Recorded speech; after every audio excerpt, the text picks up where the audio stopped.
Welcome to another episode of Two Ales and Hockey Tales with Wally. And today I am so excited to have on a 38-year-old from Etobicoke, Ontario, maybe Guelph.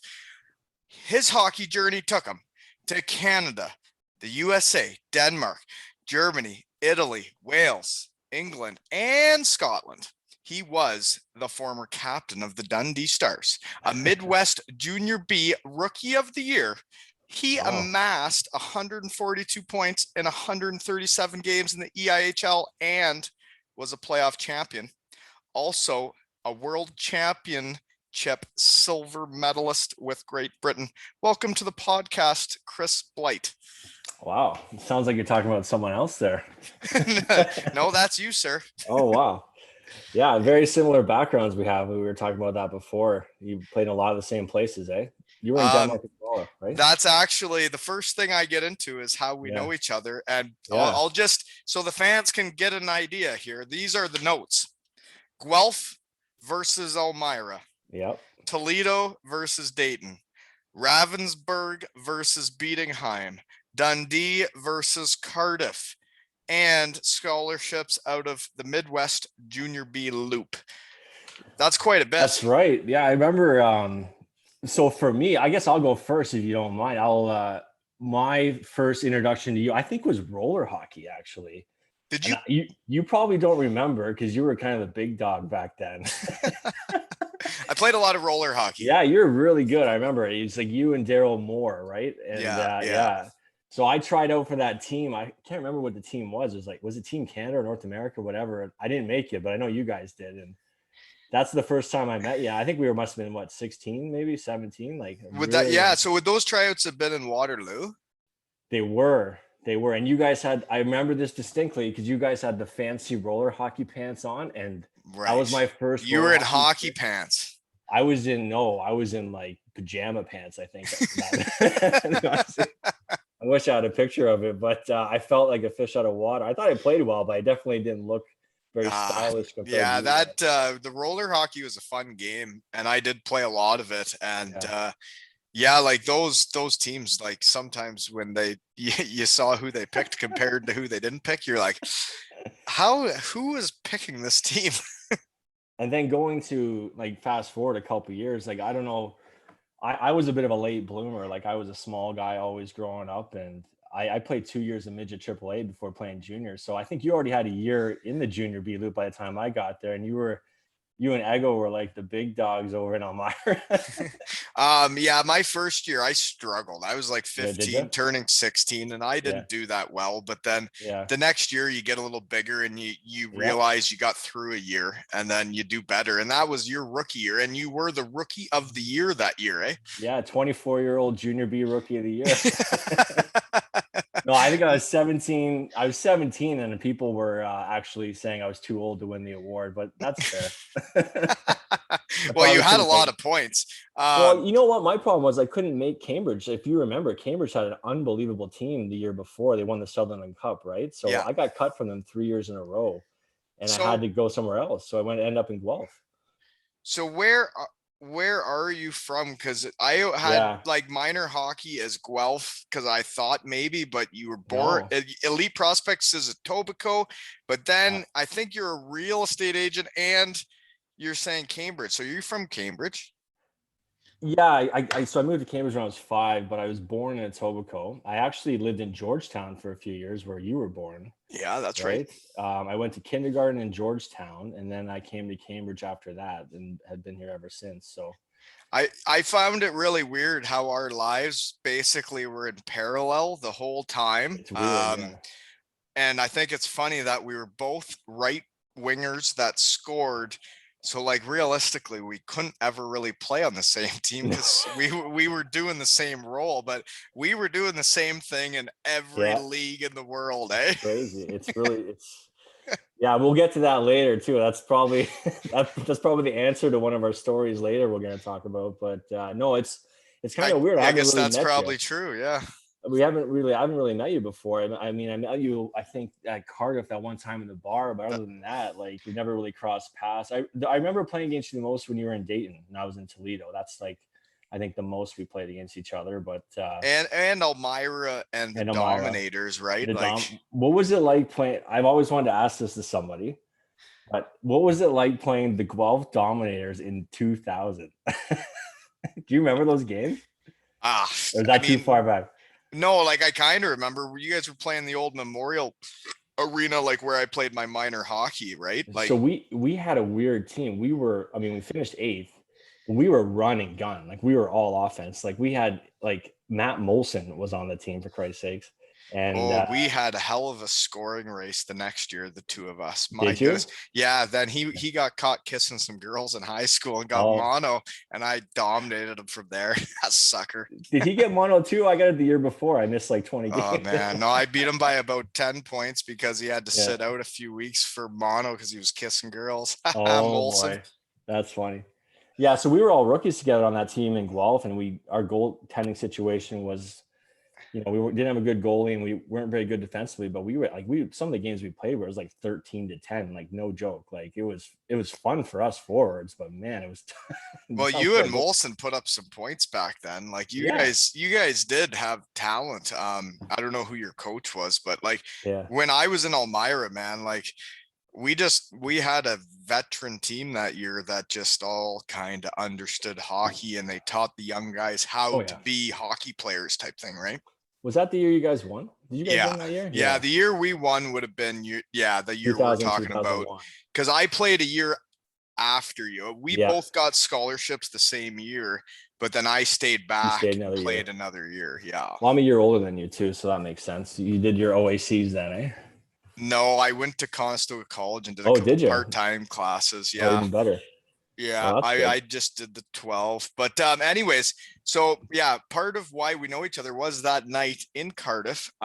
You had played in Dundee, but you married a girl from Cardiff, right? That's right. And I believe she was a figure skater. Yes, that's true. Yes, she was in the big blue tent. Yes, so she was figure skating before our practices. When I first got to Cardiff. You couldn't warm up properly because she was skating. Is that correct? You got this from Marshy or no? I haven't talked to Marshy about you today. No, I've been too busy. I'm single parenting this weekend. Well, I don't know. She that's when the first time I noticed her, and then I met her out in Cardiff shortly after, and it was a long haul. We were it was how do I explain this?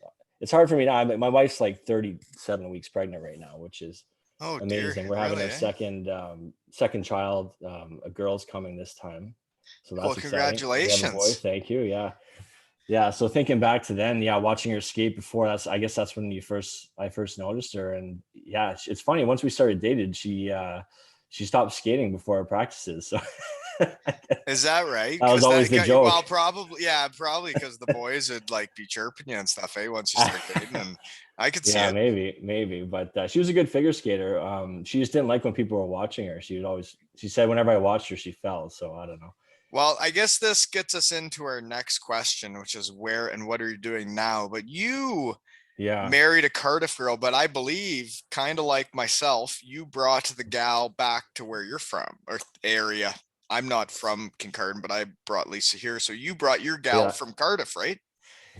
Yeah, I mean, I remember the first date, I told her straight up, like, I'm going back to Canada. So you might not want to do this. This is the plan. Yeah, I did my best to scare her away, and she she was okay with that, I guess. And here we are. And it's been really tough, obviously, the last year and a half with everything going on. She hasn't had a chance to see her family for since COVID hit. So ditto, buddy. It's rough. Yeah, where's your wife from? The US, Michigan. Okay, yeah. So they're coming down for the birth of our child here, so that's gonna be really exciting to see them again. It's been a long time. Yeah, and I'm pretty sure I would have met them, right? I think. No. Would they have watched Devils games or no? Not after I left, I don't think. No. Maybe. Okay. I have no idea. Maybe. No, they're not. I don't think so. Like the mom used to go sometimes, but I don't think that her dad's a big footballer. Okay. Not a hockey guy, but West Ham United is his team. And you are back in. Are you in Cambridge now? Yeah, I'm in Cambridge now. We moved to Toronto for a few years for my other job, medical device sales. I was doing that, and then we moved back to Cambridge 3 years ago. So yeah, it's been a wild ride. It's been good. So that brings us into today's sponsor, which is whatever you're doing now. So tell us, what are you doing now? Well, I'm a real estate agent now for Remax. I've been doing that I'm in my second year now. And yeah, so if you're in need of help for anything house related, buy, sell, or invest, give me a call. Perfect. And it is like the real estate market is just Looney Tunes these days. But It's crazy. yeah, Yeah. but building houses and the price of wood and all of it is just Yeah. it's something. But I don't think it's going down, folks. So if you want to get in, call Chris, get in contact. He'll be more than happy to help you out in the Cambridge area, right? Sure. Yep. Or That'd be anywhere, great. folks. Anywhere. Yeah. We'll buy and sell anywhere. And I guess then we'll get into your minor hockey. We're going to get into it because Sure. basically where we cross paths is I can bring it up basically anywhere we go in your career because I was Yeah. there. Yeah, that's right. So let's do your minor hockey Okay. wherever it was to the Dominators. So yeah, I was in Cambridge the whole way through, and when we first started, we were double A because it was a smaller town, but it's grown a lot since I moved here as a kid. And when I first got here, it was Galt, Preston, and Hesper were separated, and they each had a single A team, and we had a double A team in Galt, and then they combined, and then we got a triple A team. I think when I was around 8 or 9. So I played triple A pretty much all the way up until everyone hit puberty, and then I went down to single A because I was a little bit behind my peers for a couple of years. So I played. You weren't ready to shower with the boys until a little later. My first year of high school, I was the smallest person in the school, boys and girls. I was like 5 foot tall, 110 pounds, soaking wet. So it was some tough sledding, some tough teenage years for me. But once I had the growth spurt, things started to come together and got back up to AAA. And I just couldn't play for Cambridge. They had this thing where I don't know about where you played, but they always wanted these guys from Sault Ste. Marie in Cambridge. There was some connection there, and they'd always sign these guys first. And it's kind of like with any team though, like when they sign their new players or they get guys from out of town, like everybody wants to play with their new toy for a little bit, right? Like, and then they realize like which toy actually is better than the other toy, but they always want to play with the new toy first. And that sounds like what you mean.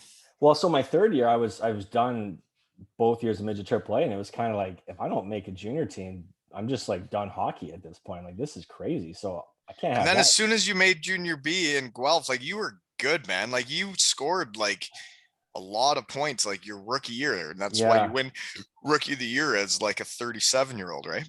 Well, I got lucky. I kind of I marketed myself that summer, so I wrote letters to every junior B team in Ontario, and I had tryouts pretty much everywhere. Basically, it was crazy. I had teams coming from other areas to watch me at other teams' tryouts because I couldn't make their tryout because it was nuts. So I created this like stir that summer just by like marketing myself. It was hilarious. Well, by the way, one of my sponsors is the Bayfield Brewing Company, and I'm about to crack a navigating lieutenant. So cheers, buddy. There you go.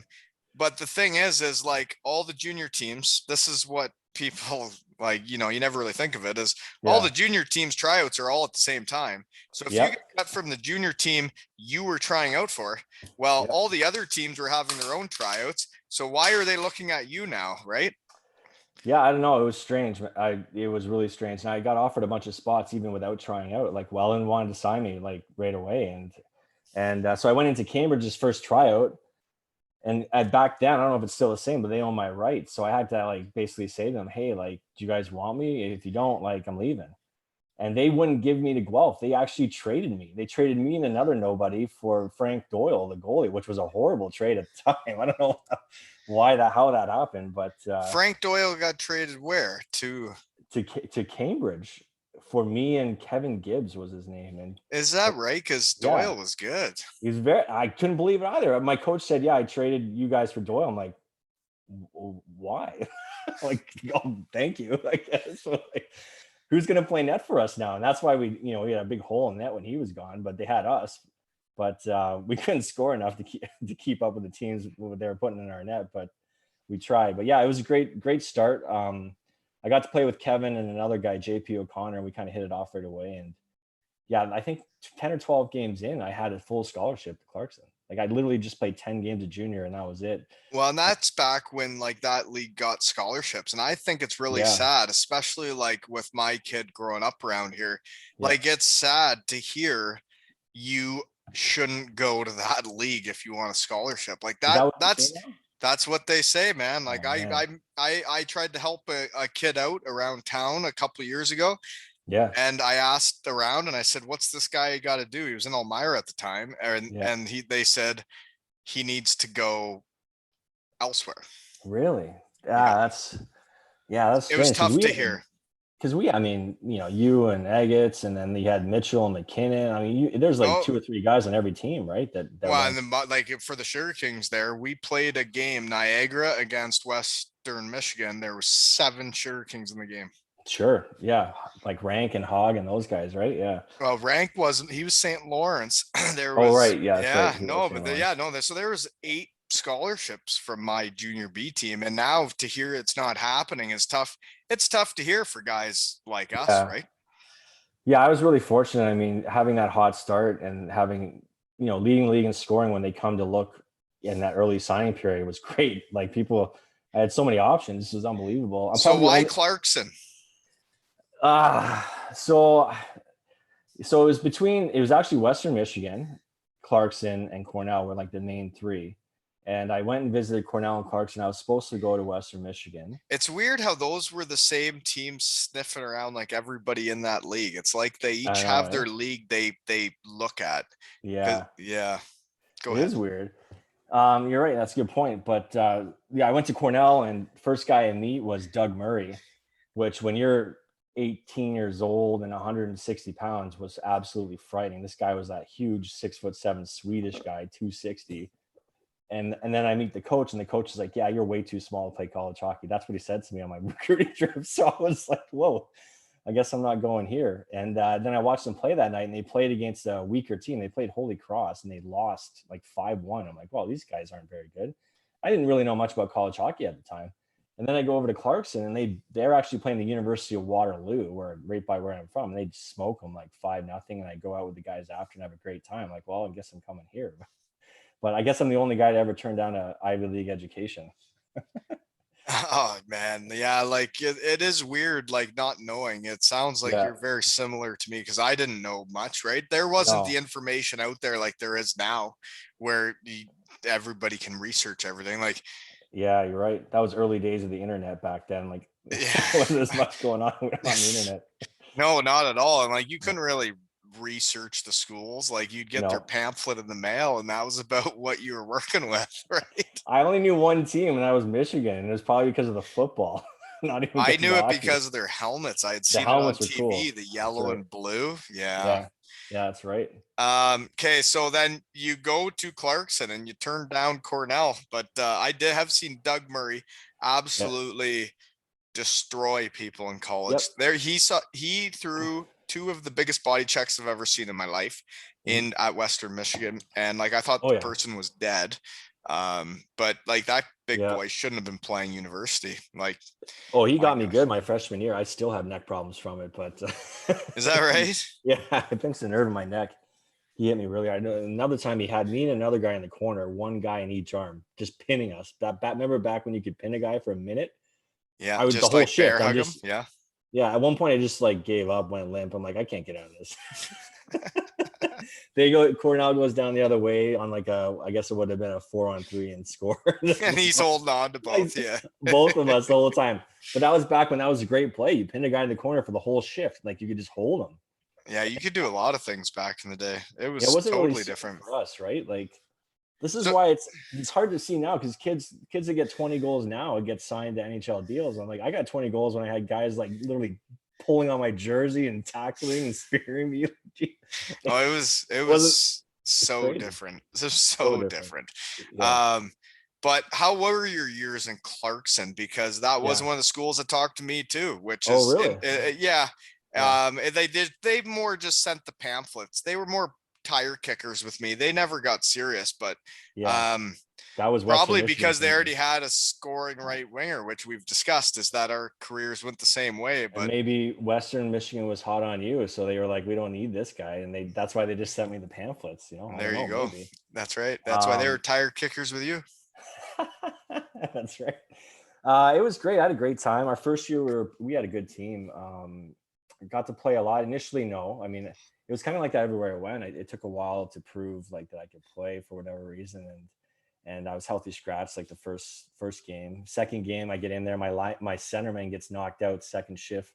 We're playing St. Cloud, and Malone comes across and just buries him. Like, didn't see the ice for the rest of the game. So it was a tough first weekend for me, but eventually, you get going, you get a couple goals, and you get your confidence, and things went well. But yeah, Clarkson was interesting. We had a coach my first year, Mark Morris, who in their second year had an incident with a player. You probably heard about it, and I probably did at the time. I wouldn't remember it. well, I didn't see it. I don't know what happened. There was a 3-on-3 with the guys that weren't playing at the other end. I guess one of the guys that wasn't playing wasn't happy about not playing and might Yeah. have. The story might have like rubbed him out a little bit, and I guess the coach got really upset and tried to fight him, and it was just not a good scene, and he ended up getting fired. Right, so that's right at the beginning of my sophomore year, and we ended up having 11 coaches in 4 years. It was crazy. I So, could totally see that happening though, the way hockey guys are. Like you get a yeah, competitive dude that like makes a decision and he's got his whatever his personality is, yeah, and then the player rubs him out because he's pissed off. And there's some guys that just maybe can't deal with those things, especially right, when you get them in skates with a yep, stick and they're playing a 3-on-3 game and you're trying to win. Like I yeah. could see things getting array and getting too competitive. Like I mean, I got too competitive in pickleball this week.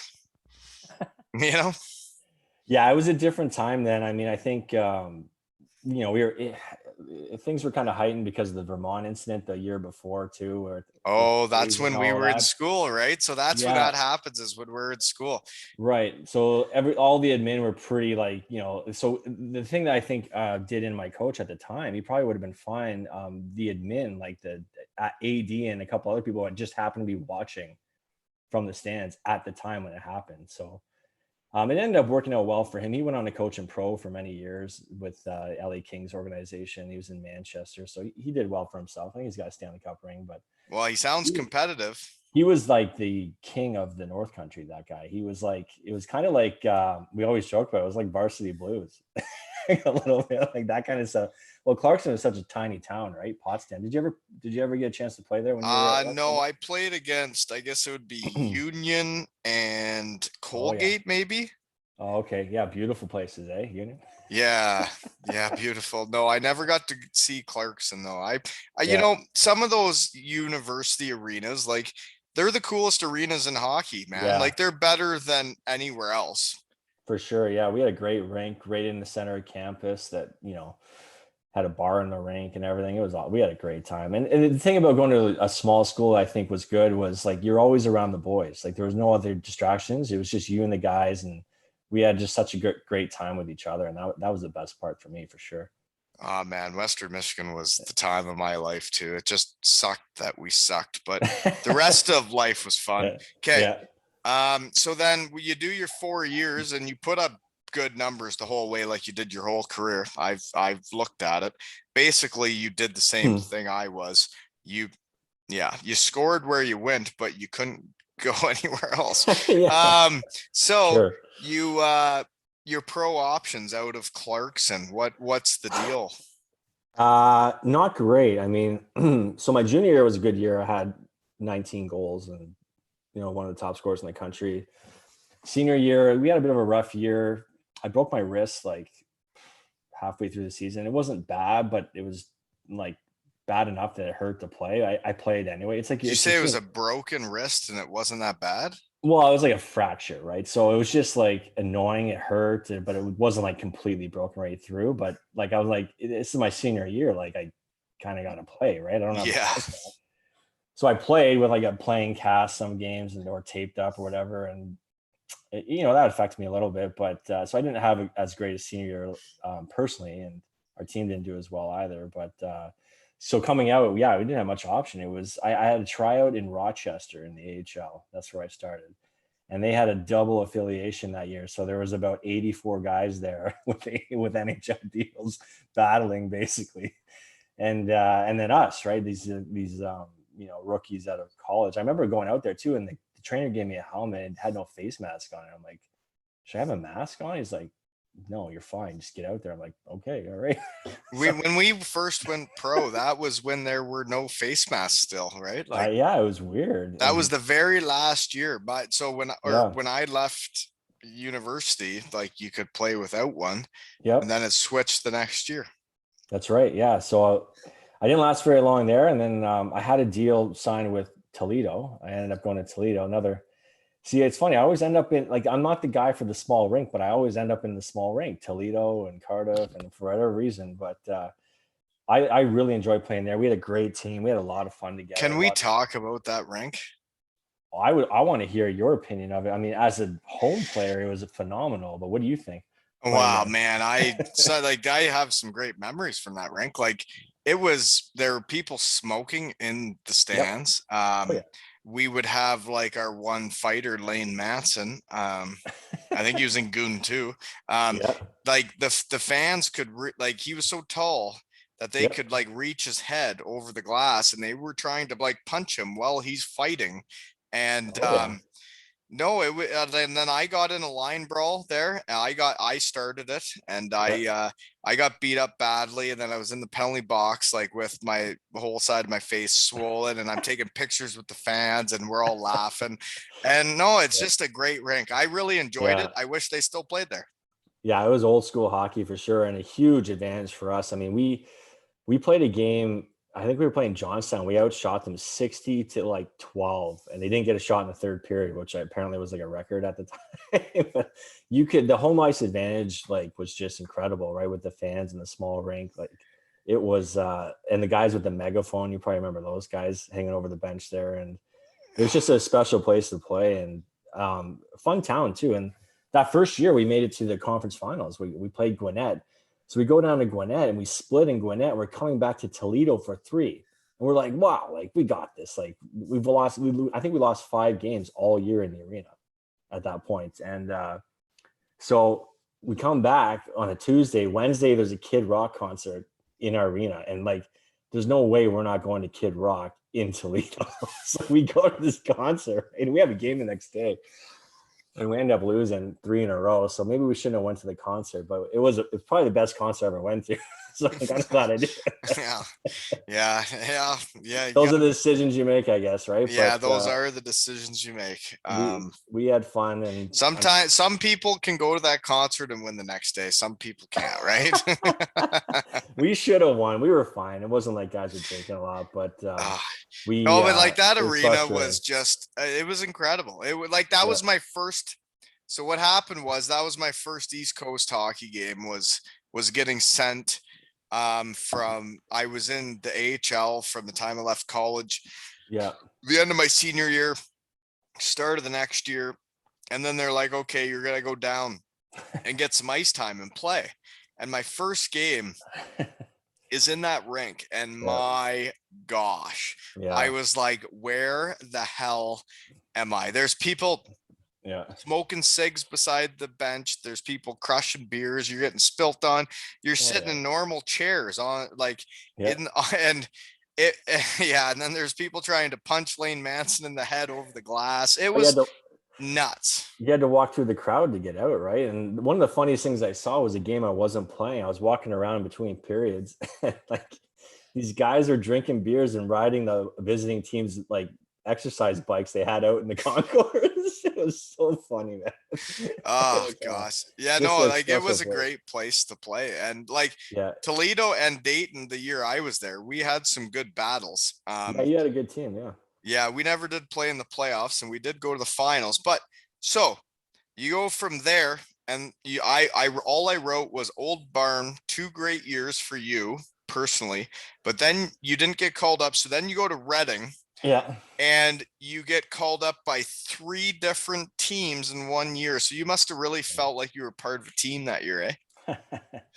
Well, I actually did get called up at the end of the second season in Toledo. It was the playoffs though, against Okay. Worcester, so you might have missed that. So I played one game. Research team wasn't on it today. That's Sorry, I was okay. I'll let busy it with the slide. kids. My That's bad. okay. But no, I went to Reading because Toledo was shutting down for a couple of years because they were building the new rink, right? So they weren't going to play, and I could go anywhere. And Reading was the team to go to if you wanted to get called up. So I'm like, I might as well go there. So I went there and got my opportunity to play in the American League, which was a lot of fun. And yeah, I just couldn't, really unlucky up there. I went up there. I thought I played really well, definitely defensively. I couldn't score for whatever reason. I don't know. I'll never understand that. A lot of posts, I had like a few disallowed goals too. It was really weird. It was so strange. I only ended up ever scoring 1 goal in the AHL, which was an empty netter actually too. Oh yeah, you more than outscored me, sir. I didn't get a point. I never mustered up one. Did you have a lot of chances or what? Like, how did you find playing in that league? I thought I played the worst I've ever played Oh, in that really? league. Yeah.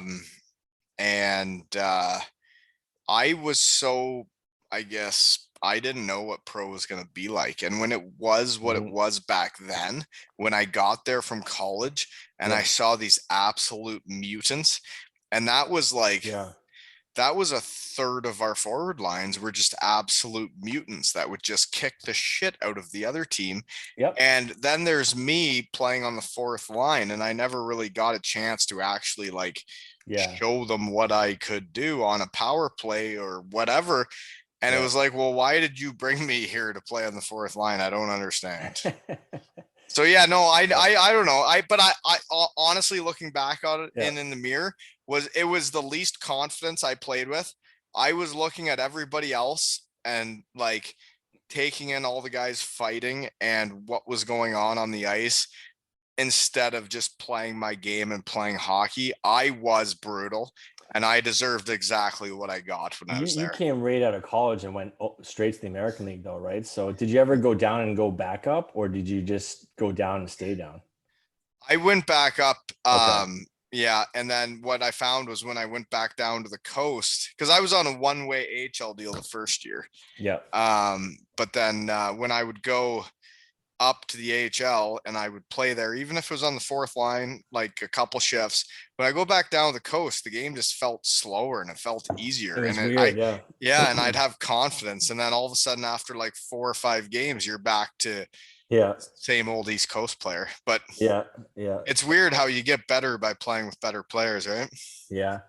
Well, yeah, I mean, yeah, it was strange for me. Like I remember the first time I went up and stayed a while was Manitoba, and we were going into a game in Texas, and I'm like, wow, like a couple guys got sent down from the show. I'm like, wow, there's no way I'm playing today, right? So I'm like just walking in all loosey goosey, like going to the dressing room. I look into the board and I'm on the second line. I was like, what?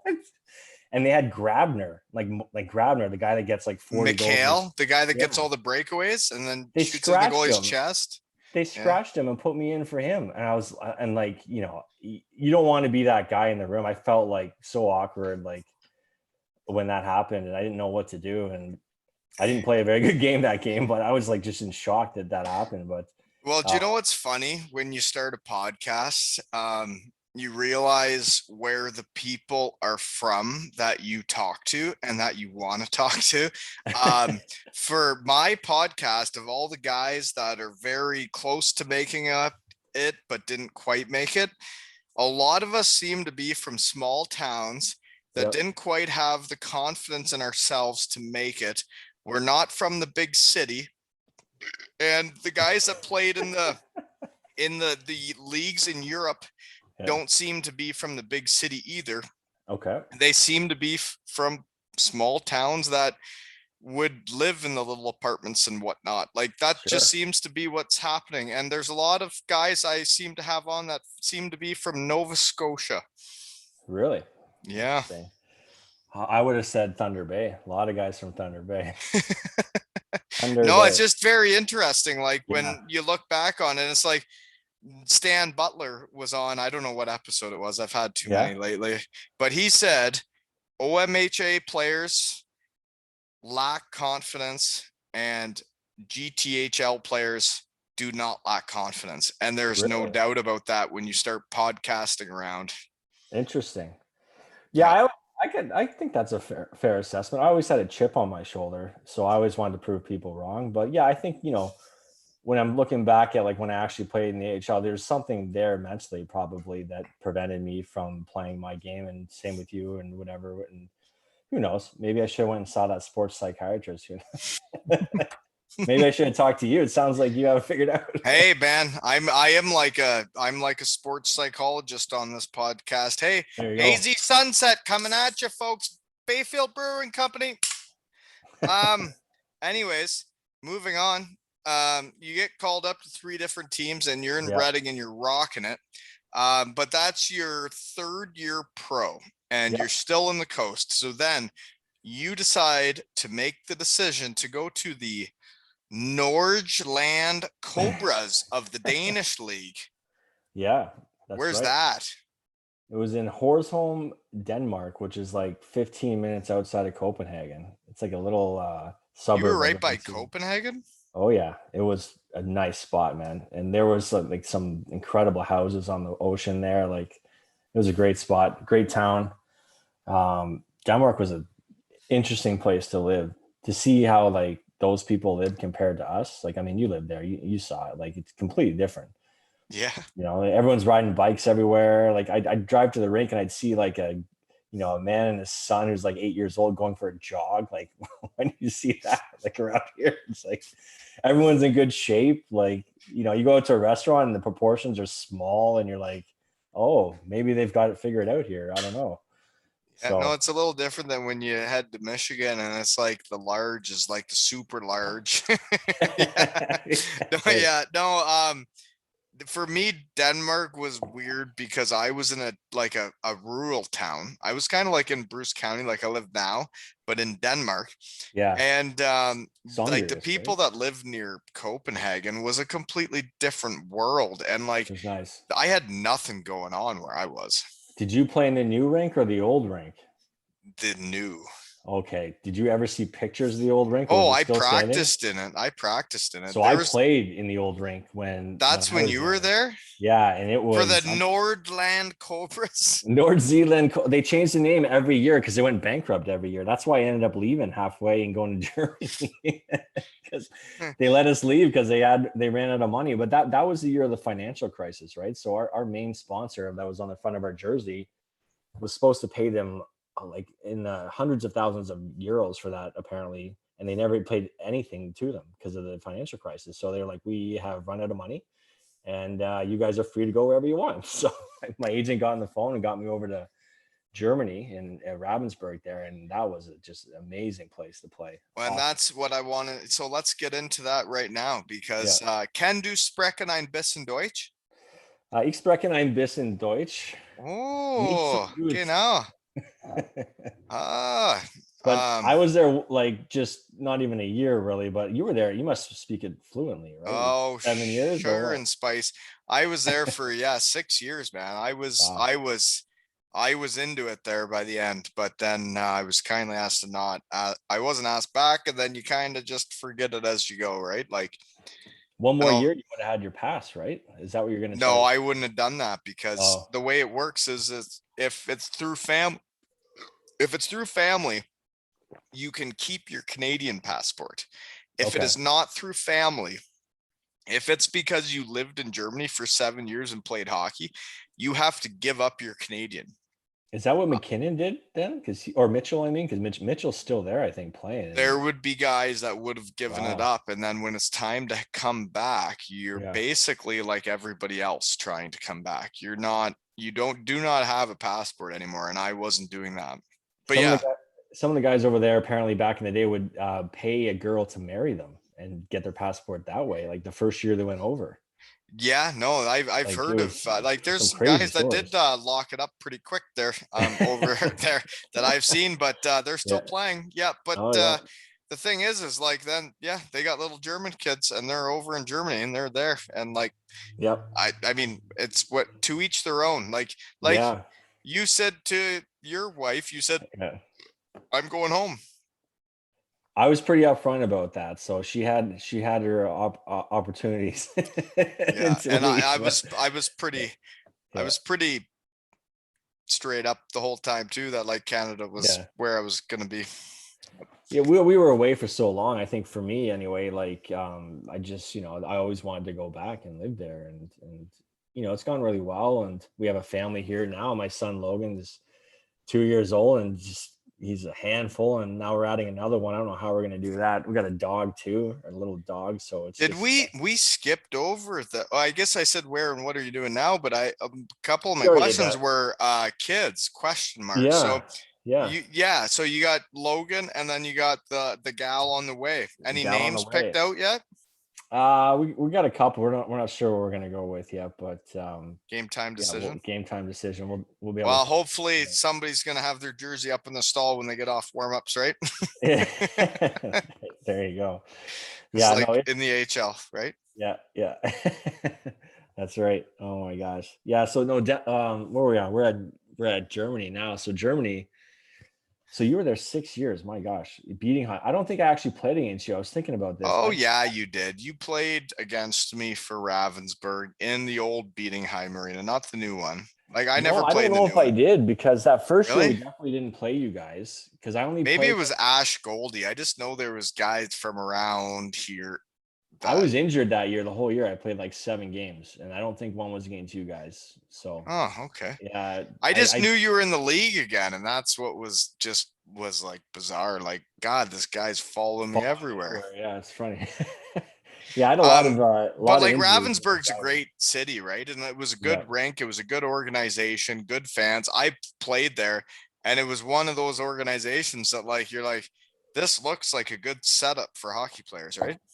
it was awesome. Awesome ownership, great rank, great fans, great town, like really great downtown. We had a lot of fun there, and they had us living on a.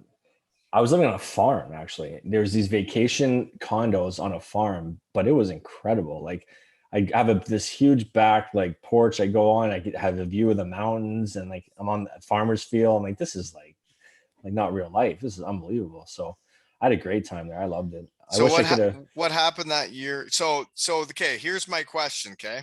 Is Yeah, because when you get over to Europe, it's basically you got to find a home. You got to find where the sure. fans like you, the GM likes you, the coach likes you. You got to find a home. And you go from the Nordsland Cobras who go bankrupt, then you go to the Ravensburg team.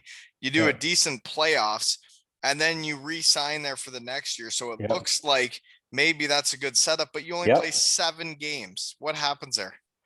My wrist. I had my wrist was killing me all year. I couldn't figure it out. I kept trying to play. I have it It's taped like not the all the way. same fracture as from before. I have bad shoulders too. So I had shoulder surgery after my freshman year of college and after my second year pro. Um, and then my wrist acted up in Germany, my left wrist, top hand, and I couldn't figure out what was wrong with me. And I was getting, treatment this all year. And they actually sent me to Bayern Munich's doctors, the football team. It was incredible. I went through their like medical facility. They had like a team of doctors like doing all these tests. It was crazy. And that must have cost them a fortune. I'm really glad they did that. And I ended up getting surgery there, and what they wanted to operate on. This is where I got interested in like surgery and all that. And this is how I ended up in medical device. Like I was studying like what was wrong with my wrist, trying to figure it out. And I wanted to be awake during surgery. That was an option because I didn't think the guy was right. Like he was trying to do this one surgery. I'm like, I don't think that's where it hurts, and I don't think that's going to fix it. And it didn't. So my friend Mac Faulkner's dad at the time was an orthopedic surgeon.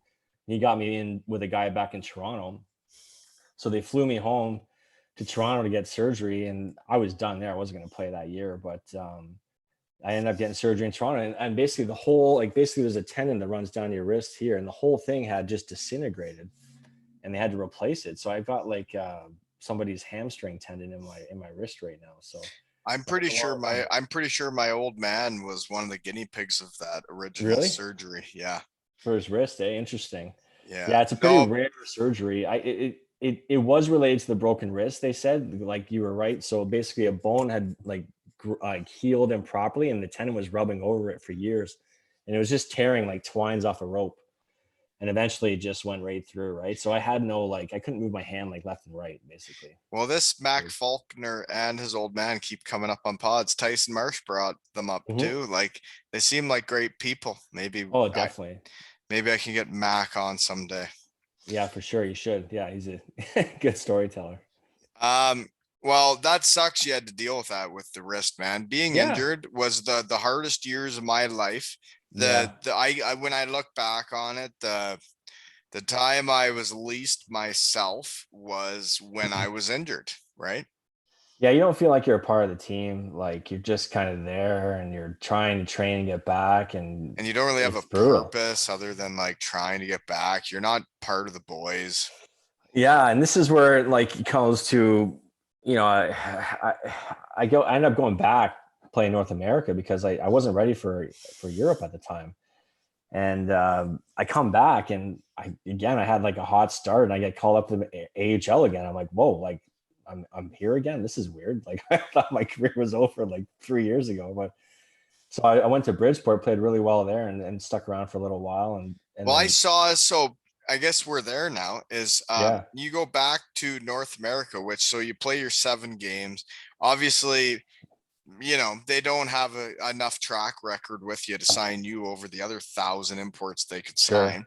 Yep. So you end up going back to prove yourself one more time. And I got down here, you had just a gigantic year. Like Yeah. you had like well over a point a game, and you're called up by 4 different teams. And that's Yep. like at like shit, man, you got to be at least 50 by now. Yeah, I was 27, 28 that year, I think. I can't remember. But it was funny going back because the guys on my team were making fun of me for being the old guy on the team. Right? I'm 27, like, which is funny to think about now. But some of the guys on the other teams in the league thought I was a rookie. They didn't know because they didn't play Because you had against me. came back from, I'd come yeah. back. They're like, who's it? Where does this guy come from? Who is it? And I can't grow a beard either or anything, right? I got the baby face, so kind of fooled them there. But yeah, no, I had a great line that I was on, and we just kind of hit it off right away again, and get called up to Bridgeport and got a point my first game, and just kind of, I don't know, fit in well there. It was going well, and yeah, it just never it did well, just not well enough to stick, if that makes sense, right? And What? No, it's just it's weird. It's a weird life, the North yeah, American minor pro. Like you go up to the AHL and you're trying to prove yourself, but you're like, I play the way I play. And it's like when you yeah, look back on it, like if you just played your game, like instead of worrying about all the shit, it's just, well, but you can't because you're not used to sitting there all game, and then you just go out yeah, for one shift and then you're supposed to perform and you can't. But moving on, yeah. you do have a good year, you rip it up, and then you prove you should be back in Europe, which I think Mac Faulkner is another part of this story, kind of like Tyson Marsh, but you Yeah, go to Written Renown. that's right. Yeah, and funny enough, I almost went to Sonjarisk instead right before that, the team that you went to. Sunderuski. Sonjariski. I was gonna go there, What but did you say? I don't know. Sundarusk. How do you say it? Sunderuski. I didn't have great memories of that place. It was the old rink, and I can't remember if they had a new rink at the time. And then Mac was like, "Just come to Italy; it'll be great." I'm like, "Yeah, you know what? Like, I'm just gonna go to Italy. That sounds like a great time." And it was. It was phenomenal place to play. Like everywhere you look is a postcard. It was beautiful. You live on the mountain. Like we had this guy Dan Tuden. Speaking of guys that like get married and stay there, like he married a girl from there. They built a house on the mountain with these incredible views, and he played there for like, I want to say like 20 years. I think he just retired. So he had a nice I little played setup there. against that team in Bietigheim for sure. And Did that you? guy was on the team. Yeah, they Yep. definitely played an exhibition game there. Yeah, he was a legend, that guy. So he's still living there, and And it's a like I beautiful say, you place. got, if you go to Europe, if you want to like stay for a long time, you got to find a home. You got to find where they like you. And that guy did Yeah. that, right? See, I was the opposite. I wanted to travel and see places, right? I was kind of looking at it that way. And here's my opportunity to live in all these different places, right? I don't want to be in one place too long. The only place I would have stayed longer is probably Cardiff, to be honest with you. Right. And, Um, and like for me, I was more like I want to make a career and like, oh yeah, but like yeah, when you look back on it, there's so many different yeah, decisions to make through the whole thing. So you yeah, go to Italy, or we're in Italy now, right? So Yeah. then what's the lifestyle like and the food like there? Food's incredible. I mean, it was a small town. Everything is like Are we mom going to and bring this pop. up to the North American folks yet that there's actually no spaghetti and meatballs in the world? Did they know? Did North Americans know there's no spaghetti and meatballs? It's called spaghetti bolognese, That's and right. there's no balls. There's no balls, right? That was the one. The food was great, but the one thing I'll say, like where we were, it was a German part of Italy. So it was actually like used to be part of Germany, So Austria, I you're eating think. schnitzels. Yeah. So it was more of a German menu everywhere you went, and pizza. But there was like literally 10 items to choose God from. damn, it's like we're talking dirty to each other, and I don't even know it.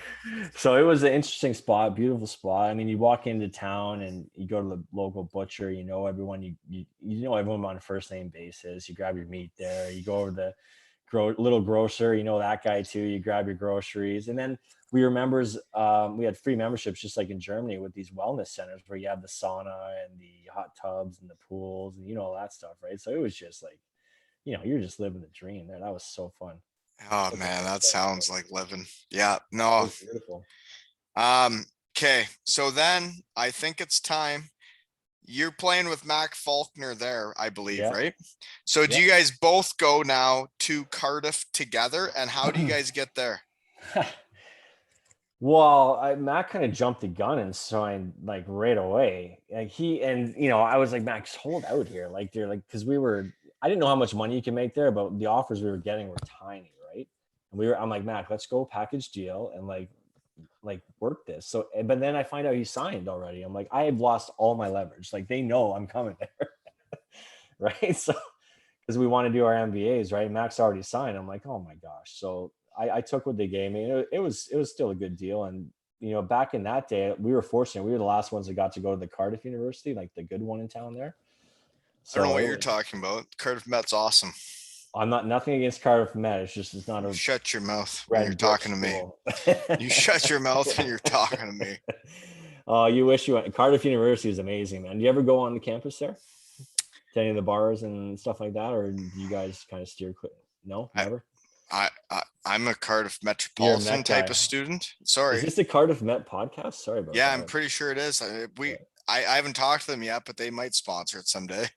Well, that's the if you do you want the story of how they lost that deal? It's a good story. I don't want to talk about it. Okay, then we won't talk about it. We're not But talking about it because Cardiff Met is the perfect school for all players that want to get an MBA that sure. want to go to Cardiff because um, there's different players that have different backgrounds. Yep. That you know what, not everybody's cut out for Cardiff University, but um, Hey, listen, um, nobody knows the difference over here. You're fine. why are you letting the cat out of the bag, man? You shut your mouth when you're talking to me. That's funny. That's funny. You No, shut your I'm mouth when serious. you're talking to me. So no, seriously though, that school you went to was like Yeah. intense, right? Like you guys did 3 semesters instead of 2. And I Yeah. heard because the Yeah. way our schedule worked was like all the stuff that was really due, it all worked out with our schedule. It was like Christmas, it was this or it was that, but like there was always time where we had off time to do stuff. Like you guys Yeah. were Oh, yeah. living a different schedule, and I heard Yeah. it was a nightmare for you guys. Yeah, no, it was yeah, it was pretty intense. I mean, playoff final weekend was like right around exam time too, right? So we were just studying, during the playoff final weekend and Matt wouldn't do that to you, folks. well, it actually helped me because I played in that consolation game that year and everyone else went out drinking the night before and I was the only sober guy on the ice, so I got 4 goals that day. That'll bump up the stats. Yeah, I was That'll home inflate studying the all night. numbers, kind of like we're doing this week, folks.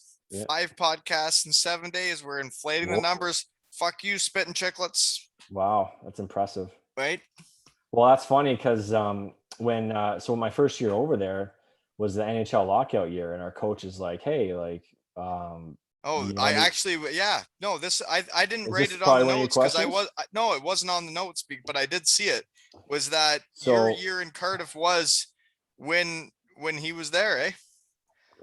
Well, it's funny. So that summer beforehand, I'm coaching Can-Am hockey camp with Mac and Paul Bissonnette's there too. And we're talking and he's like talking about where we're playing that year. I had no idea that he was going to be playing with me in Cardiff that year. Like if anyone would have said that, I would have said you're drunk or on something. But anyway, we're coming back home from practice and the coach just said, hey, listen, all the other teams are signing NHL guys. Do you have a guy that's going to be cheap on insurance? Was the number one because you had to pay their insurance clause, right? Yep. So we needed a league minimum guy.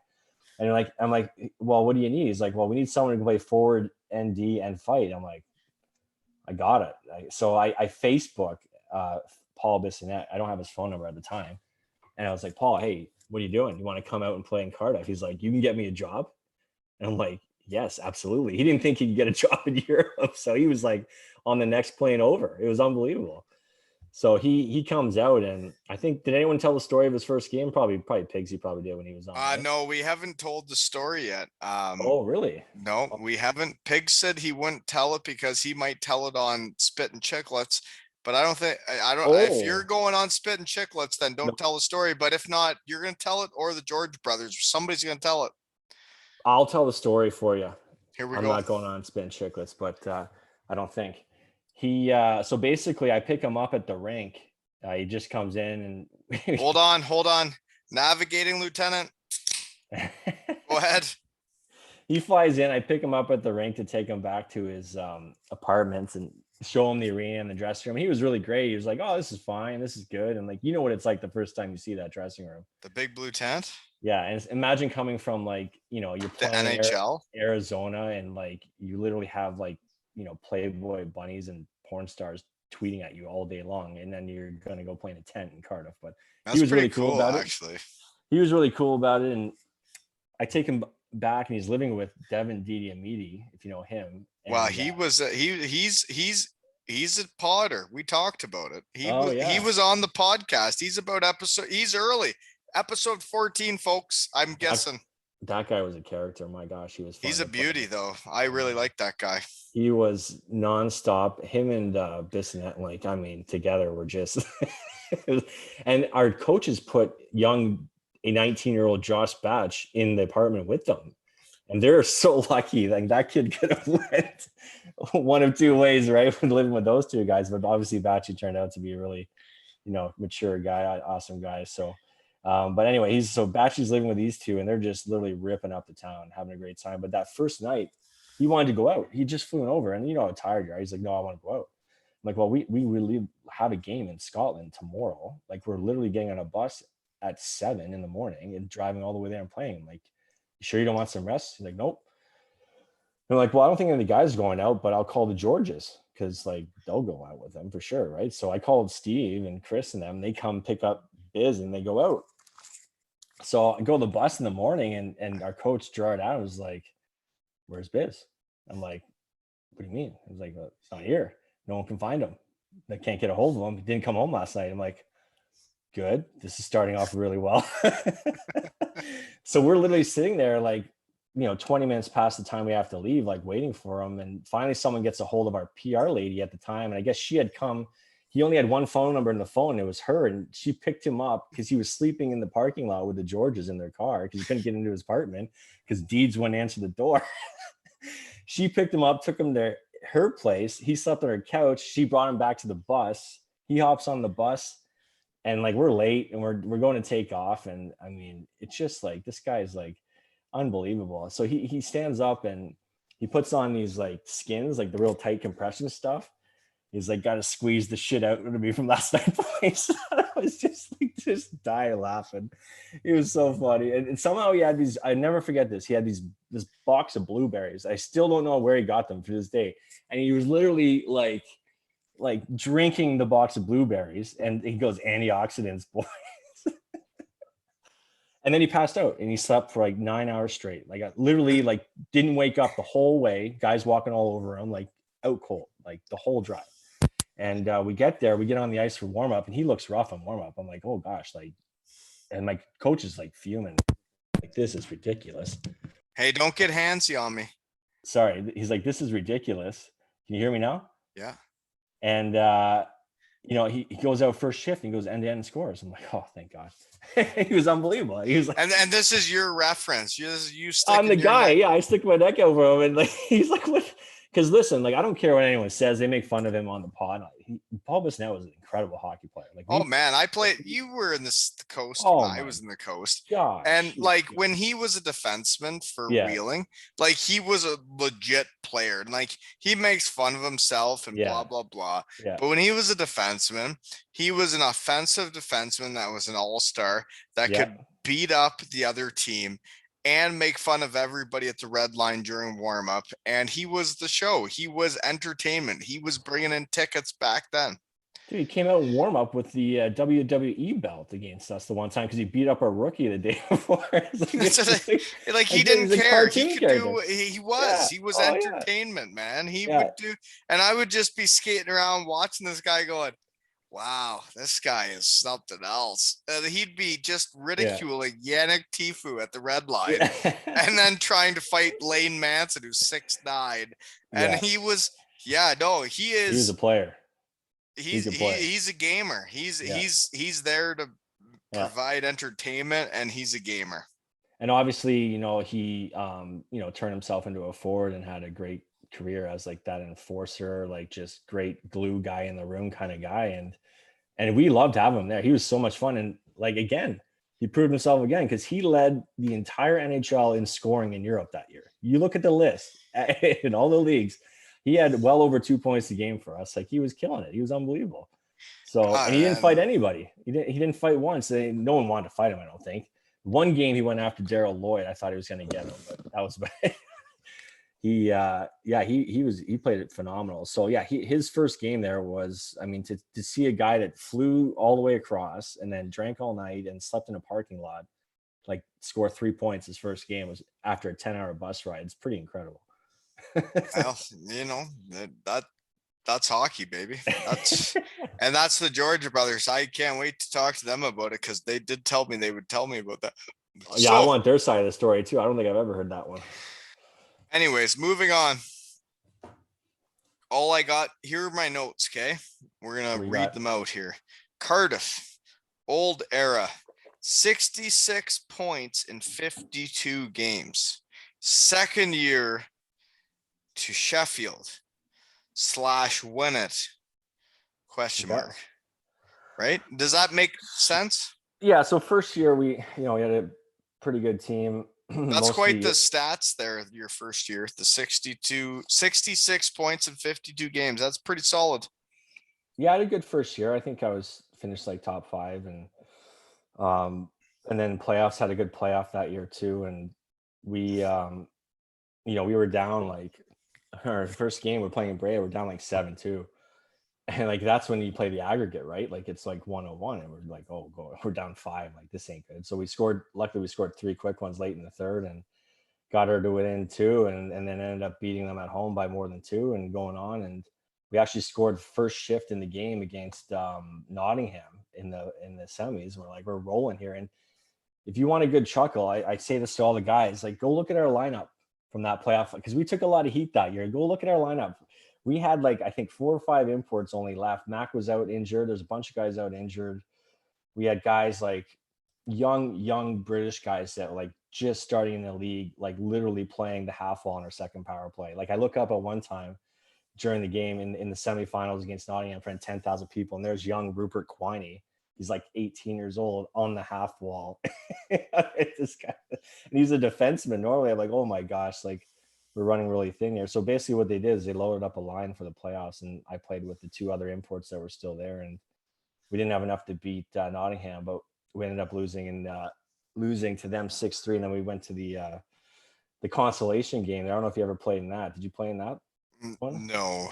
Oh man. So this game is the worst game because like everyone's out and it's like a throw-in game. I don't know. No, I watched it. I watched when I was part of the Cardiff Devils, we blew I was just the pregame speaker at the time, but they blew the semifinals like 6-0. And then they come in and say like, you guys ain't just going out and having fun tonight when you just blew it 6-0 when you're the best team in the league. Like you're showing up to play tomorrow, which kind of makes sense. And they show up to play the next day, and the other team had been out, Yeah. and it was quite apparent. Oh yeah, yeah. It was a rough game. I feel bad for the fans that would watch that game because a lot of them would show up for that game. But Well, anyway, Daryl Anders, who it will be, folks, we are getting away from the Cardiff Devils after these oh episodes. We're gonna get Daryl Anders on, who apparently, when he won the third place medal, his whole team skated around the rink and threw it into the stands in the UK, folks. So wow, we're gonna get that on. So oh boy, yeah. that's rough. Anyway, so yeah, I go back to Cardiff the next year.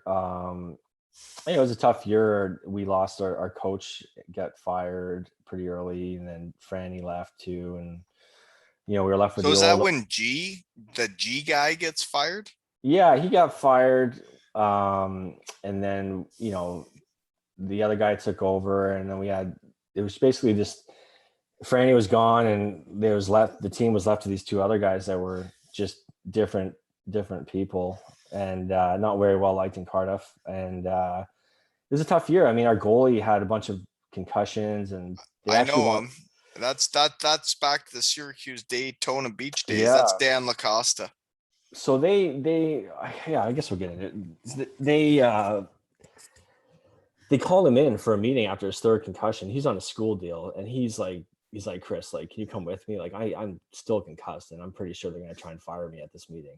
And I'm like, okay. So I go with them to kind of back him up and basically tell the owner, like, hey, like, you can't get rid of this guy in his school package just because he's hurt. Like, you'll never get a guy to come here ever again. Like, if you do that, like, so we convinced him to keep him. But I think that was kind of the writing on the wall for me. They were looking to get rid of me at any point. After that, they weren't too happy with me. But Because you came in there to back up your buddy. well, I wasn't going to let them. Well, no, and you should do what you did.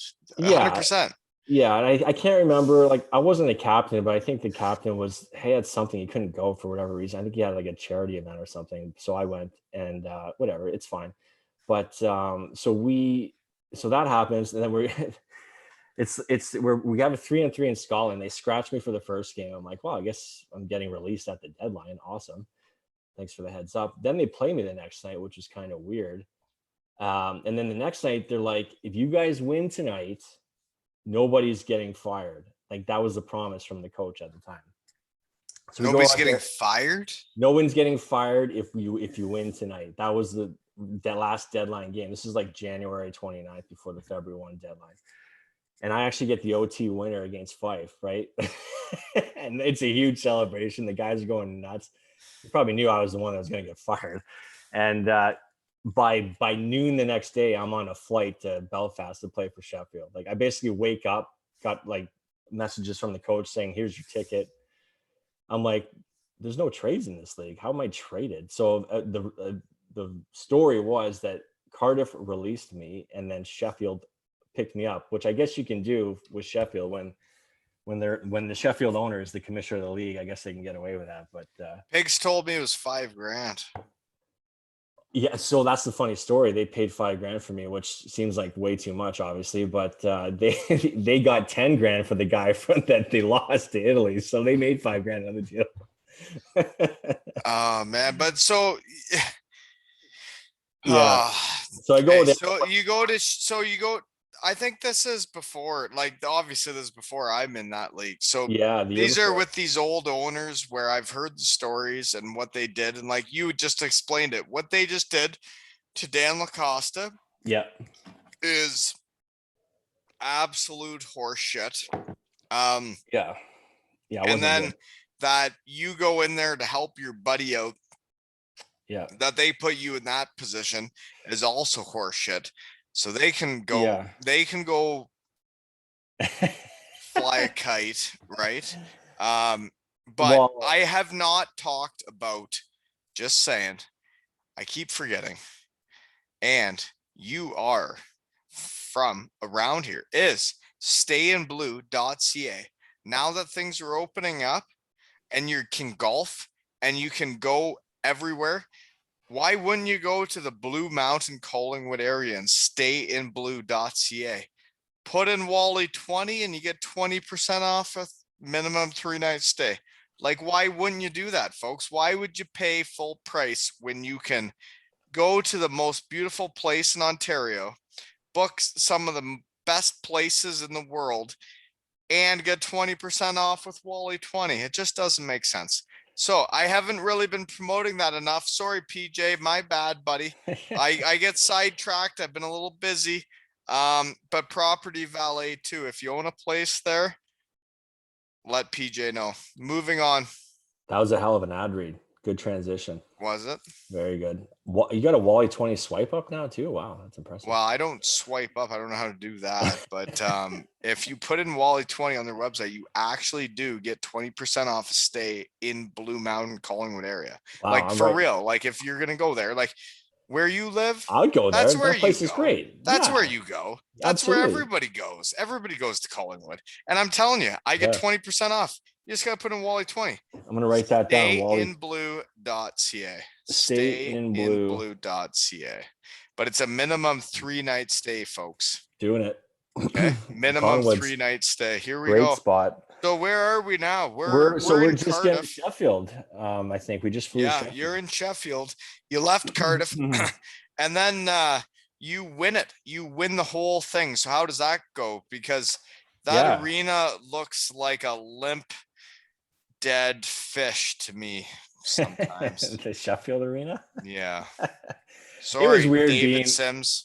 It was weird. Someday you'll come on my podcast and respond to me when I ask you to come on. You should get him on. Dead fish. Be a good one. He's the Don Cherry of UK hockey. I really enjoyed meeting that guy. That guy's a character. No, like I really liked him too. And like I don't have anything bad to say about anything, but like I'll just tell it how it is. But like if you want to come on and chat, I'd love to, Don Cherry of the UK.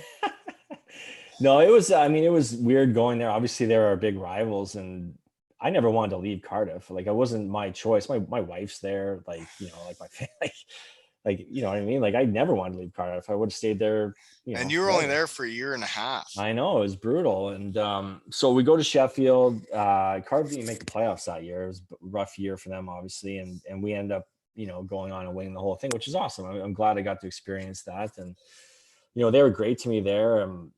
I had a lot of fun there. It just, my heart was in Cardiff and I wanted to go back, and that was the plan in the summer. And I got an offer to return to Sheffield early, like right away. And I turned it down because I was in talks with someone in the Cardiff club that had the inn that was basically saying new ownership's coming. And I wanted nothing more than to play for that new ownership group. Like, that would have been, listen, like, we had a lot of fun there the 2 years that I was there, and we had to deal with some things that we shouldn't have, but like, it was still a great place. But I can't imagine how much fun you guys had having proper owners and a proper setup. Like, that must have just been incredible. And even like, having a nice rink too. And, although I did like the tent, to be fair, but I only played in the tent. I never played in the new rink. Okay, fair enough. So like, yeah, I wanted to go back, and they're like, just wait. Like, as soon as the owners it's official, they'll sign players. I'm like, okay, so I'm waiting. It's like July or end of June at this point, and they announced like the new ownership. But then they announced like they've also signed 10 players, and I was like, what? Like, nobody told me that. So I called the person that I was kind of dealing with at the time, and he's like, yeah, sorry, like, it's not gonna work out now. I'm like, well, I wish you would have told me. Like, I've just turned down deals from like half the EIHL, and there's no spots left. Like, it's like July, like, we got to go there in a couple of weeks, right? Like, so I was scrambling, and then luckily Dundee and Hutchie called me, and it was like, hey, you want to come here? I was like, yeah, absolutely. And so he calls, he sends over the contract, and right when he does that, I get another email from Brayhead with a contract. But I'd already said yes to Hutchins, and I actually wanted to go to Brayhead. That would have been a great spot, but because I'd said yes to Hutchie verbally, I wasn't going to do that to him, and so I signed there. And it was actually less money too, which kind of sucked, but it wasn't significant anyway. As you know, we didn't make a lot of money, but no, but like, like playing in Brayhead compared to Dundee. Like, yeah, I'm not saying anything negative about Dundee. Yeah, it's a bigger market. There's more fans. It's a bigger game. It's a bigger deal. You go to Dundee, and the Cardiff fans just want to get Dundee drunk and then shake it off, right? That's what I did when I was there. Dundee was great though. To be fair, they had a good ownership group there, really good to us. Nice town, awesome fans. Like, I mean, we didn't win many games that year. Like, we were struggling. 3 of our top players quit like before Christmas. So we were hurting for guys. Like, our nickname, our self-made nickname was Dundee 12 because that's how many guys we usually dress for a game. um, no, like it's interesting when you go to that league and you like, especially like back then, I think it's changed, but Yeah, back then there were like teams that were like good. There were teams that weren't good. yeah, And then there were us that were the Cardiff Devils that were like kind of in between. Like we didn't know what we were, but yeah, um, but like Dundee knew what they were. So yeah. my thing though, I wanted to get into before I got to go pee. Okay. But you're going to talk about playing for GB and how you get your passport to play for GB and how the hell that all goes down while I go pee. Okay. Oh, he's really leaving. Okay. So this is weird talking to myself, but I guess we'll go. So basically, when it comes to GB, my father was born in the UK and grew up there. He didn't move to Canada until he was 12. So long story short, I mean, growing up, I knew that was always going to be a possibility to get my British passport, which I did before I even played in the UK. And it was a goal of mine to always have the opportunity to play for them and to get that opportunity after my third year there in the British League was incredible, and I had a great time at the tournament. We did beat the team that won the gold medal, but because of the 3-point system, we ended up getting the silver medal that year. So everything happens for a reason. I think, my plan was if we would have won the gold medal that year, I would have played another year, but because we got the silver, I decided it was time to hang him up and get a real job. And he's back, I think. Are you back? I am back. I saw you pull this one on Marshy because I listened to that episode. And what do you mean? I've been back. I pissed. I now have to get a hazy sunset, folks, for the Bayfield Brewing Company. I just had to pee first, but did it go okay? Did you keep talking? Yeah, it's hard to talk to yourself and do your own thing, but that's okay. I think it was all right. But basically, yeah. So my dad was born in the UK and grew up there until Is he was that like how you 12. got it? Yeah, it's through family. So To be I had it. honest, I think it's really cool that you Yeah, got to do that. I thought it was awesome. Um, at the end of your career, you're the captain of the Dundee Stars.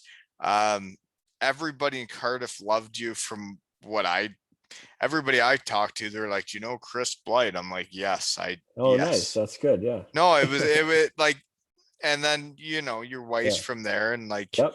it's all good. And, but no, like when I saw you got to do that, like Yeah. I never got to play for a country. Like I It never was got to cool. do that. I never like, I guess other than roller hockey, right?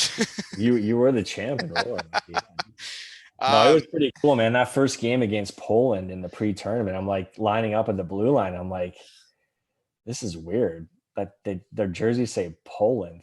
It's just like it just kind of hits you like you're playing for a country against another country. It's a different feeling, and playing in those games, man, it was intense, fast. Like the British guys, like they really pick it up to another level. Like it was really impressive. Like that Ben O'Connor, my goodness, man, like that tournament he had with us, he was incredible. a kid can play. Like Did you I, see the goal that he scored? And it was all over the Sports Center that I, year. I, I remember when it happened. I don't Oh remember my exactly gosh. what he did. I just remember it being, it wasn't like ridiculous. Like It was ridiculous it live, was man. past ridiculous. It It was was like, so bad. you should never try that ever, I almost ever. had a heart attack, and I wasn't even the one doing it. Like, I can't believe he would try to pull that off. We're 2-2 versus Korea, the favorites. In the third, he gets a penalty shot, And he does that. and he does that. He's skating backwards, sideways, puts it through his leg. I'm just like, this guy has like ice water through his veins. Like, and obviously he's an incredible player. It was no surprise there. And for him to pull that off at that level is just incredible. And yeah, like man, that last game too, like we lose 3-2. All we had to do was like, all we needed was 1 point that last game. We would have won the gold medal, and they got a late one, and we outshot them like 50 to like 20. And Bouncy played great. It wasn't Bouncy's fault, but like their goalie they had, I think they had some KHL goalie. We just couldn't score on this guy. It was unbelievable. We lost to Lithuania. So even though Korea lost to us, they went on, which they really needed because they were going to the Olympics, right? And they needed to get up to those higher levels. And we were talking to some of the guys in the bar after, and they were buying us drinks. They were so happy that we lost and they were going up. They had incredible bonuses because they won. Like the guys were telling us how much money they made, and we were like, "I'm sorry, what? Like, are you serious?" Like, I think we got paid like £1,000 to play in that tournament. These guys were like just raking it in because they won. It was unbelievable. Well, like, and that would happen in different places, but Yeah, like what the UK team has done, like now that they're in the first league, yeah, and it's incredible. realistically, like they're all Brits, like they're all Brits. They're all guys that grew up there and played hockey there. And I just don't get it. I don't even understand how that even happened.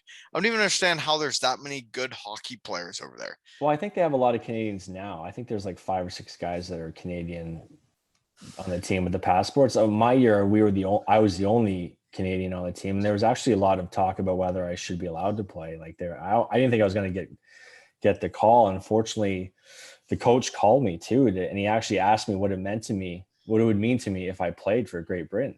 And like I told him, and I'm glad he picked me and gave me that opportunity because it meant a lot. Like it's something I Oh thought about my whole man, life, man.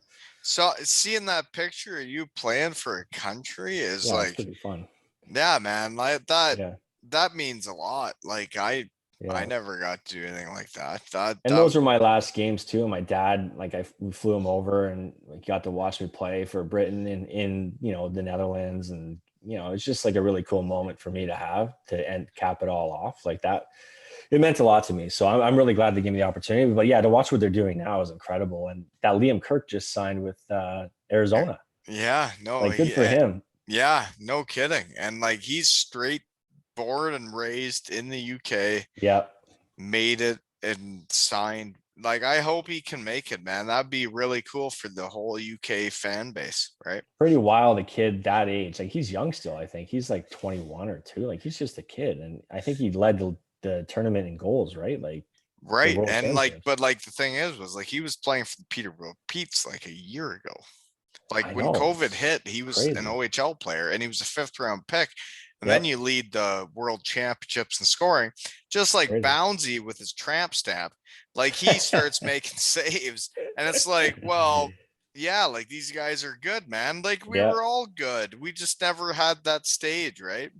I often wonder though, like some of those guys like Dowd and O'Connor and like the guys that are like elite Brits that like played there, like if they grew up in Canada like we did with our opportunities and the ability, like competition, like what they would have become. You know what I mean? Like it would have been interesting to see because you think Well, and about. the other thing is, I think it might change their personality if they were growing up with other players as good as them Yeah, compared to being the best the whole time, like growing up as the best. You know what I mean? yeah, fair enough. That's a good point. It's just they definitely didn't have the coaching and all that we would have had, right? And the hockey schools and Well, that all those when you things. see that O'Connor make that move on that Oh man. breakaway, you're like, well, this guy could do anything. Like as Yeah. soon as I saw that, I'm like, you have the actual nuts to do that.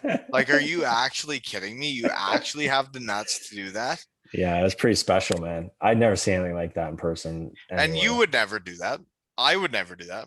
I Nope. know you wouldn't. Nope. You're from Cambridge, Guelph area. You wouldn't do We that. we don't do stuff like that around here. You wouldn't because the older guy in the team Yeah. would kill you. Yeah. Well, that gets beat out of you in college. You remember? Yeah, no, college was awesome too, though. Yeah. Yeah. No, but you come in as a rookie in college and you're fancy stick handling at the blue line, turning it over, and Oh, that's when you really learn. Wait, I can't do this anymore, or I won't play. you will not get a shift. Yeah. So you got to put that away and get the puck steep, right? Yeah. Well, I think it's awesome that you played for Great Britain. Like, I really do. Like, I know you're Canadian, but like, Yeah. I still think it's cool because, Yeah. like, I would want to do it. Like, Yeah, if I they was really asked proud of it.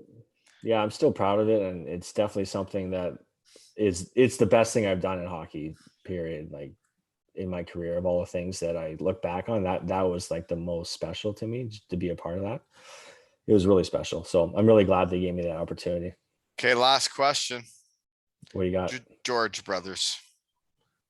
Oh man, these guys. Well, like I mean, I think Steve George is probably the most talented guy not on TV somewhere. Like this guy has to have his own show. Like it No, doesn't you're make absolutely right. He actually makes is no sense. you're right. He's the funniest person in the world that does not have his own show. You're right. Like last time I went back to Cardiff, I'll tell this story. It was right before COVID. Went to visit, go out with the Georges, obviously, and a couple of the bikers, Luke Rowe, the cyclists. We're having a few drinks, and you all right, buddy? Lost you there. You okay? Oh, Jesus, a little bit of a cough. So we go to this bar and they have a mic and this guy's they're passing around the mic and there's this one guy's like yelling on the mic. I'm like, hey, give me that mic. And the guy's like, no. I'm like, no, my buddy's gonna do a rap here. And Steve George, right? Yeah. The guy's like, no, you're not getting it. I had to pay the guy 20 pounds to give me the mic to let Steve George do a song. He ends up doing like a set like after that. Like the whole bar's going crazy. Like it's like literally it was like I think he did No Diggity is what he did first, and the place just went absolutely nuts. There's like a rap concert in there after he got the mic. And yeah, he's just they're special people. Him, his brother Chris, and Fat Allan there. They all went to my wedding too, which was special to have them there too. I got married in Cardiff, so yeah, You got I married in love those guys. Cardiff and they got to go there, eh? I would love to have Yeah, them at my wedding because they are just the best people. And you're right. I Chris is fantastic. He's hilarious. He is unbelievable. But Chris is right, or sorry, what am I Steve. saying? Steve. Yeah, He's the talent. Like this yeah. guy, he he literally could he could sell a like stadiums with what he can do. Like Yeah. I've been in France with him where he takes over a bar and gets the microphone and Oh yeah. he starts going and he'll take over the whole place and he is the funniest person I think I've ever met and that he doesn't have his own show is ridiculous. I think about like the setup that those guys have, like the Georges and like the British guys that live and grew up in Cardiff that play pro hockey in their hometown. And every year they have new guys coming from Canada, like me and you and No, but Paul. I talked to the George brothers and I said, what's going to happen when you guys start getting older? Like, you guys aren't going to be the same age players soon. And they don't live that close to the team They anymore. live in Like, Caerphilly. no, I don't think they live that close anymore. No, they're in Caerphilly, right? They've always lived in Caerphilly. Are you That's all sure they're time. still there? As far as I remember, yeah, I think so. I'm not sure if Maybe they're still did there. they move to Cardiff? I think they've moved further away. I think when I went over for Wally night, they Okay. had moved like away. Oh, okay. Really interesting. Didn't know that. I don't know. Every time I've gone back, they've been there at the games, and Oh I man, end they're up the going out with those best guys. people I've ever met. And Steve is the funniest person I've ever met. And you're right. He Yeah. needs to have his own show. I can't wait for him to come on. And Yeah. I'm pretty sure Oh yeah, that'd be great. I have overdone the Cardiff Devil link here quite a bit with trying to be number one in the UK. Yeah. So next Cardiff Devil will be Steve George, and whether or not his brother's involved is fine, but Yeah. it's got to happen, right? Absolutely. I mean, those guys. Like, I just think about like, what if they weren't there? Like, I don't know if it's as special as Cardiff's place. not the same place without No, them. no, They they're changed the that whole important. thing. Yeah, they're that important. And it's funny. The summer before Lord got the coaching job, it was me, Lord, Pigsy, Steve George, and all at Marshy's bachelor party in Berlin, and we had a great time, which I'm sure you guys did the next year, wherever you guys went in France, I think it was. You said, Yeah. but yeah, like I was wondering, like, how did Lord feel about like guys hanging out with the Georges like during the season? Because he would have known, like, because we had a lot of fun, like when Lord was a player and not Oh, coach. he had when I was there, he was adjusting from being a player and a coach. Okay, He so wasn't just a coach at that point. yeah, He was trying to do both, and it yeah. was all of us trying to learn together, and we were all in it. So you guys are still having fun. That's good. That's Yeah, good. yeah. I know it changed, I think, afterwards. Well, I mean, they put together like an incredible program. Like that team is like complete 180 from what we were like before the ownership group. Like to see what they did in that time period is like incredible. And now Lord's coaching in North America, which is a great move, I think, by him, right? Because you got to get over here and get your face out here too, right? And I think, how are they doing this year? And he's in Greenville, right? They having a good year? I haven't looked, to be I should honest. probably I check it out. actually don't care. I know he'll be doing fine. I Oh saw yeah, they yeah. were in the playoffs, Oh, and good, good. I actually care more about like people's lives, like how they're doing, than Oh like yeah, yeah. Of that's course. where I'm at now. Is like you're about to have a kid, you're about to, Yep. that's where we're at. That's life. No, And true. Like this is the most I've talked about hockey in probably 5 years, to be honest with you. Like it's kind of no, it's I good. know, and it's fun. Like I hope that your kids and your wife someday listen to this and are like, I didn't know my dad did all that shit, right? Yeah, maybe when he's a little older. Yeah, No, like seriously though, yeah. like that's why I do this. That's I hope, and I No, I love appreciate it. catching up with you, man. I do. Like it, me and you, like our whole careers had literally the same path. Yeah, We both didn't think we were good enough to make it. We weren't actually good enough to make it, or we didn't make it, but we both did the same thing until it was time to shut her down, right? yeah. That's right. That's right. And where are you living now? I'm in Kincardine. How far is that from like where I'm from, Cambridge, Kitchener-Waterloo area? Oh, Like not an far. hour? I so Okay. like I grew up in Elmira, and it's an Yeah. hour and a half from there. Oh, okay. Straight, Um, what- straight, straight west. so you grew up in Omaha. How long did you live in Georgetown for then? Not very long. I was just born there. I there's Okay. when I was a year old, I went to Elmira. Okay. Gotcha. Yeah. Right on. No, and then I started battling with you. You're taking all my jobs, roller hockey and then Cardiff. Oh, Jesus. Is that what I did? I don't Western think I did that. Michigan. No, no, it's okay. No, no, I remember, I remember you distinctly from junior because you were one of the best in the league. And you were one of the guys I kind of wanted to, be as good as. So yeah, it all works out in the end. And we had a good time, didn't we? Playing in our career. Oh, dear, man. Well, like, think about it. Like, you got Yeah. your MBA. Yep. You did all that. You got to meet the George brothers, and like it's weird that like our career paths Yep. literally went the same way. Yep. We've never actually really hung out other than that night in Cardiff No, at that's right. what is that place called? Where did we go? Was it O'Neill's or was it No, it Soda? was by that place. No, it's the other side of town. Oh, the other side of town. Oh, No, now I it's don't not know. O'Neill's. But anyways, it doesn't matter. But Yeah. like the first time we hung out and you were like, Yeah. well, I played in Dundee, and you're like, I want to play here. And I was like, well, geez, no, I understand what you're saying. I get it. And I'm like, well, I want to play here too. Yeah. But Yeah. no, like, man, I can't thank you enough for coming on. And like, yeah, we've had the same life basically. Basically, yeah.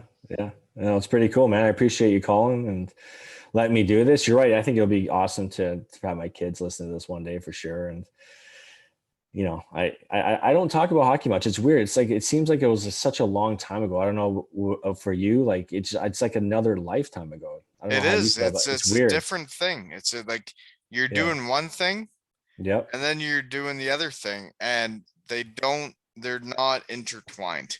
Like, No. they're not. And what you're doing now, I'm proud of you. You worked hard to get where you're at. I think it's awesome. Thanks, man. And You too. no, seriously, like I think it's awesome. I just keep doing what you're doing, keep selling houses, and like they are still gonna go up for sale. So That's right. Yeah. Let me know if you need any help, bud. yeah, man, I'm trying not to buy anything around that area. Yeah, no, it's crazy out here right now. It's rough, man. It's rough. Got a lot of first time buyers. I just feel bad. Like they're good for like 500,000. It's like, ooh, like I don't I know what you're know. gonna get. I'm sorry, guys. It's crazy. So Yeah, no, yeah, it's a different world. that's life though, and that's Yeah, it's strange. yeah, It's no, yeah, but man, I seriously like I love it's been great getting to know you, yeah. Likewise, man. and I hope it all works out. And if I'm ever buying a house in the Cambridge area, I'll Right let you on. know. Thanks, Okay, buddy. Appreciate it. here we go. And that has been another episode of Two Ales and Hockey Tales with Blighter and Wally.